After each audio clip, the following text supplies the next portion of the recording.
Normally I'd have some music playing in the background here. And in fact, you probably haven't even noticed, but I've actually had songs from the games we've been reviewing in the background as I've been talking. Problem is I can barely raise my voice right now, and I don't want I'm not even sure the mic is 100% picking me up. So, we're about to start Spiritfarer. Cool, there's the announcement. But here is my completely useless, worthless, no good, very bad review of Batman Arkham City. It's good. And that leads neatly into my topic today. Have you noticed how the overwhelming majority of game reviews are worthless? Normally, I'd try to couch that in more neutral terminology, but I don't fricking feel like it right now. If you can't tell by my general demeanor and my voice, my tolerance for that is a little low. So I'm just going to say it right out. Worthless. I see three major issues, right? First, paid reviews. I don't mean like paying for someone to keep the lights on. That's what you all do to me, for which I am extremely grateful. Um, I mean exactly what you're thinking when you picture that.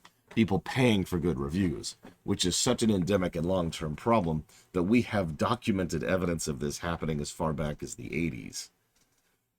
It is suspected that this goes back to the 70s as well. It's just harder to prove back then. So, that's already a problem. The moment someone can pay for a good or a bad review is the moment we have an issue. Problem number two. How many reviewers are given the time to really sink into a given game? I noticed this with Baldur's Gate 3 as a particularly good example. There's lots of examples of this out there because it's most reviewers have schedules they have to keep. Now, I talk a lot about my schedule, but that's not what I mean at all. I don't have deadlines. I don't have, you have to have a game review out every week on this date, no, really, or else. To go back to Baldur's Gate 3, for example, I had a little bit of respect for some game reviewers who flat out admitted they only got to X amount of the game, and then they had to put it down because that's all the time they were allotted, and then they had to work on their review. I actually finish games, the overwhelming majority of games. If I don't finish, I usually put a little denominator right there next to it. At the moment, I think we have a grand total of 3 games I've ever not finished when it comes to reviews. So I actually beat Baldur's Gate 3, to use a specific example. Now, to be clear, I'm not pointing the finger at the reviewer there. In fact, if you're paying attention, both fingers I'm pointing are not at the reviewer. The paid thing is due to their publisher, and that's where that comes down from, is the executive comes down and says, you have to give this a good review.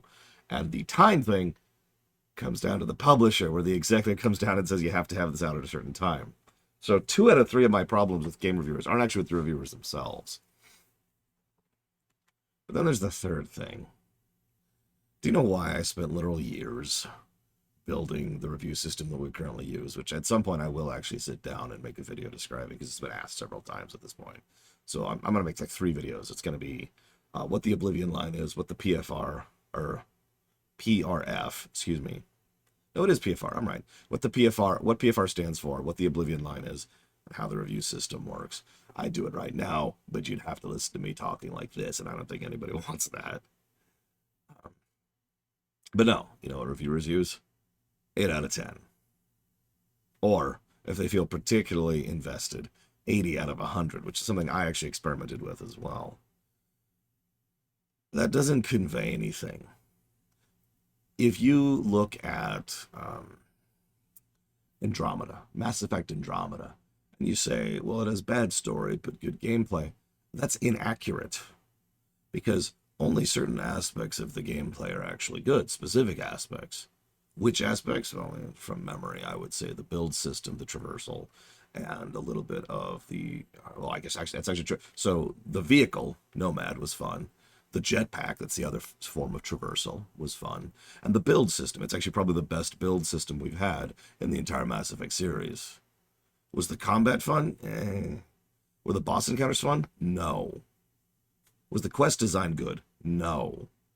So that's good, good, good, bad, bad when it comes to gameplay. And you might still say, oh, it's still good gameplay. But you get my point. I was looking at something recently. I was talking about waveforms. I know this is extremely geeky. Nobody gives a damn, but just bear me out for a second. The higher, oh God, I can't even think of the word. The higher fidelity is what I'm going to use for this, even though it's inaccurate, of a waveform. The more nuance and detail of the actual wave can be presented in the audio file. So if you have a really, really low hertz, like a 44 hertz or whatever kind of thing, or not 44, like a 14, excuse me, 14,000, then you've got like spike, spike, spike, spike, spike, spike. But if you max that up to 44,000, then you've got a bunch of spikes. There's more nuance. You can see more detail of the final waveform. Is it fundamentally different? Not really. But you could see how that extra nuance, that extra detail can help to get a more clear picture. And that's why my review system exists. I'd rather be able to point to something and say this, this, this, and this are right, and this, this, this, and this are bad, rather than being able to point to something and say, yeah, 7 out of 10. If I was to like magically convert my existing system into an out of 10 system, and I was actually thinking about this recently, that would mean that, for example, God of War 3 and Baldur's Gate 3 would be 7 out of 10 games, which obviously doesn't really convey anything accurate about that, right? If I was to figure out what I guess a 5 out of 10 would be, that would be, say, Diddy Kong Racing, Assassin's Creed Unity, or Spec Ops The Line. And then to go down even further, a 1 out of 10 game would be Mega Man X7, Devil May Cry 2, and Secret of the Stars. And I suppose for some people that's plenty. I'm not trying to sound too elitist here. God, I think my voice is actually getting worse.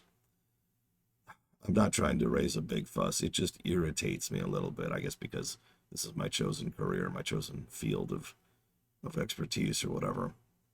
How certain individuals, and I am going to avoid names here, will point to this and say the X out of 10 system is the way of doing the review. And I just disagree. Because if all you need is a generic thumbs up or a thumbs down, then that's all you need. I don't know. I'm going to go ahead and stop here because this whole thing was just a half-drunken stupor rant, which I'm still going to upload. I'm not actually drunk. I'm just tired. I just woke up from being sick, if my voice did not actually give that away. I was going to start stream about 4 hours ago, and then I was like, I'm just going to lay down for a nap. Conk! Yeah, that lasted. The real reason I'm bringing all this up is for the 3 of you who actually watch these videos. I'm actually curious how many of you have a differing opinion on this matter. How many of you think there's nothing wrong with 5 out of 10 or 3 out of 10 or 8 out of 10? No judgment, really. I'm just actually curious. I'm looking for perspectives here. Because for me personally, like as a player, which I don't get to be very often, but as a player, if I look at a game and I see a review that says 3 out of 10 or 8 out of 10 or 7 out of 10, nothing's conveyed. There's no information from that. The most I could take out of that is a generic thumbs up or thumbs down, but not even why. Why is it a thumbs up? And some reviewers will do like a little pros and cons thing, but even that just barely gets across any nuance. Food for thought. Anyways, I'm going to go and stop boring you with my terrible voice. We'll see how long I manage to stream Spiritfarer today. I'll see you in a bit, guys.